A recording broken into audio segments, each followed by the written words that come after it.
Si Amadou Aïdjo pouvait dire quelque chose, il vous dirait « Mon corps est peut-être prisonnier du sable de Dakar depuis 1989, mais mon esprit et mon âme n'ont jamais quitté la patrie camerounaise. Aujourd'hui, mon âme est torturée par le spectre désastreux de ce qu'est devenu le Cameroun, notre pays. » Rappelez-vous, le 4 novembre 1982, à 20h précis, je m'adressais à vous, à la radio, pour la dernière fois en tant que président.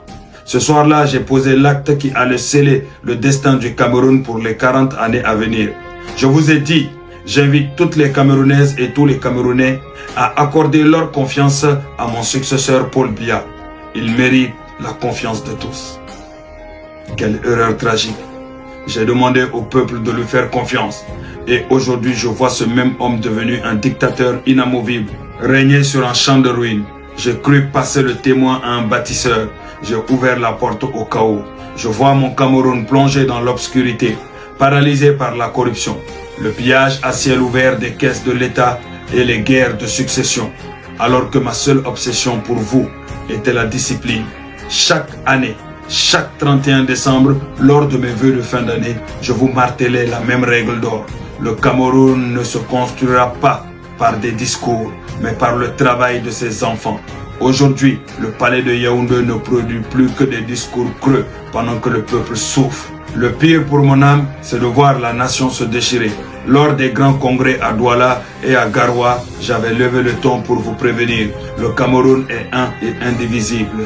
Quiconque, j'ai bien dit quiconque tentera de diviser le Cameroun me trouvera sur son chemin. Regardez-vous maintenant.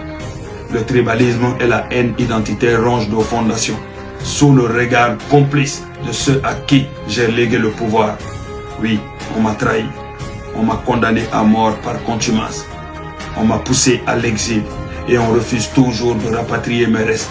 Le premier président de la République, de votre République, repose en terre étrangère. Mais que les choses soient claires, cette terre du Sénégal est devenue ma terre. Car là-bas, au cimetière de Yoff, j'ai été accueilli avec les honneurs par mes frères Léopold Sédar Senghor et Abdou Diouf. Ils ont respecté l'homme d'État quand ma propre créature me tournait le dos. Retenez bien ce que je vous disais le 4 novembre 1982. Les dirigeants passent, les institutions restent, mais le Cameroun éternel demeure. Le régime actuel passera. La dictature passera. Le dictateur passera. Leurs fortunes volées passeront. Mais le Cameroun, lui, survivra. Mon corps est à Dakar, mais mon âme rôde à Yaoundé, à Douala, à Garoua. Et elle attend le réveil des véritables patriotes. Les gars, il faut qu'on parle du dernier tour de magie du régime de Yaoundé, du régime de Paul Pharaon Biya, le dossier Socadel. Si vous traînez sur les réseaux camerounais, tout le monde en parle. Oui, tout le monde ne parle que de ça. L'État a décidé de nationaliser le secteur de l'électricité en remplaçant l'opérateur privé Eneo par une nouvelle structure publique. Sur le papier, les sardines crient au génie, mais en réalité, c'est un hold-up financier. Pour que vous compreniez l'arnaque, il faut bien m'écouter. Il faut revenir en arrière. En 2001, le régime privatise l'électricité et la vend à des multinationales. À l'arrivée, la gestion privée est une catastrophe, les gars. Coupure monstre et réseau tout pourri. Mais le pire, c'est que le gouvernement et l'entreprise se renvoient la balle, les gars, sur les factures impayées, créant ainsi un gouffre abyssal de près de 800 milliards de francs CFA de dette. Écoutez-moi bien, 800 milliards de francs CFA de dette. Et qu'a fait le régime de Paul Pharaon Biya quand les investisseurs étrangers ont décidé de fuir ce naufrage? Ils ont tout simplement racheter la boîte en catastrophe pour créer la Socadel. Écoutez bien la logique de tout dit. Quand l'entreprise générait des bénéfices, l'argent partait à l'étranger ou dans les poches des complices. Mais maintenant, quand il y a un trou de 800 milliards, l'État récupère la société. Ils ont tout simplement nationalisé la faillite. Oui les gars, nationaliser une faillite.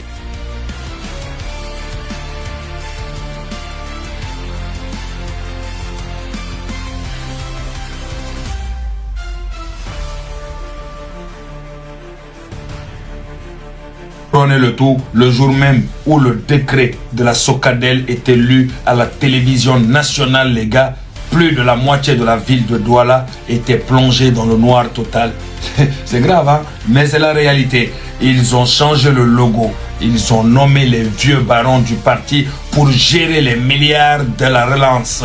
Mais le peuple passe toujours ses nuits à la bougie. Le problème du Cameroun, ce n'est pas le nom de l'entreprise qui gère le courant. C'est la corruption du système qui vous maintient dans l'obscurité. Vous pouvez changer le nom 100 fois. Tant que les voleurs restent aux commandes, le pays va couler tout simplement. Parce que le problème, c'est pas le pays, c'est pas les sociétés, c'est juste les voleurs et les arnaqueurs et les dictateurs qui sont au pouvoir. Quand la société faisait des bénéfices, c'était privé. Mais maintenant qu'il y a des dettes, ils l'ont nationalisé. Ils ont nationalisé une dette. C'est la population qui va payer. La population qui est déjà endettée, pauvre.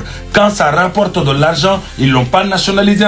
L'argent rentrait dans leur poche et dans leur compte un peu partout dans le monde qu'ils ont caché en Suisse, aux États-Unis, en France et autres. Maintenant qu'il y a une dette de 800 milliards, ils se sont dit, hop là, on va le nationaliser, comme ça les Camerounais vont payer. Étant donné qu'ils sont déjà soumis, ils ne pourront rien faire, ils ne pourront rien dire. Parce que eux là, ça fait 43 ans, 45 ans qu'ils me laissent le pouvoir. Je fais ce que je veux. Donc ne vous inquiétez pas, on a bouffé 800 milliards. Bim, les Camerounais qui souffrent déjà vont le payer via leurs impôts, via leurs factures, futures factures et autres et autres. Voilà la réalité. Donc les ignorants et les ignares qui vous parlent de oui, nationaliser, coup de magie, souveraineté, il n'y a rien du tout dans tout ça là, tout simplement. Ça a été nationalisé parce qu'il y a une dette de 800 milliards. 800 milliards qu'ils ne veulent pas rembourser tout simplement. Ainsi que les investisseurs ont déjà quitté le navire. Donc comment pour rembourser les 800 milliards, il faut le nationaliser. Et si on le nationalise, ça rentre dans la dette du pays. Ça rentre dans la dette du pays que les Camerounais vont devoir payer. Voilà encore un hold-up. Je vous ai dit, tout ce qui est crou sera décrou. Rien ne sera caché. On va déconstruire tous vos mensonges, toute votre propagande, jusqu'à ce que le peuple eux-mêmes voit tellement la vérité, ils ne sauront plus quoi faire. Ils vont dire non, là c'est bon. Là c'est bon. Là c'est bon. Et rien du tout n'est en fait inventé ou quoi. Vous pouvez aller vous renseigner. Vous allez voir que ce que je vous dis, c'est la stricte vérité, tout simplement. Je défie n'importe quel ministre camerounais, président même s'il veut, député et autres, envoyés qui vous voulez, qu'il sorte et essayer de nier ce que j'ai dit. On va rigoler un tout petit peu. Vive le Cameroun, vive le peuple camerounais libre.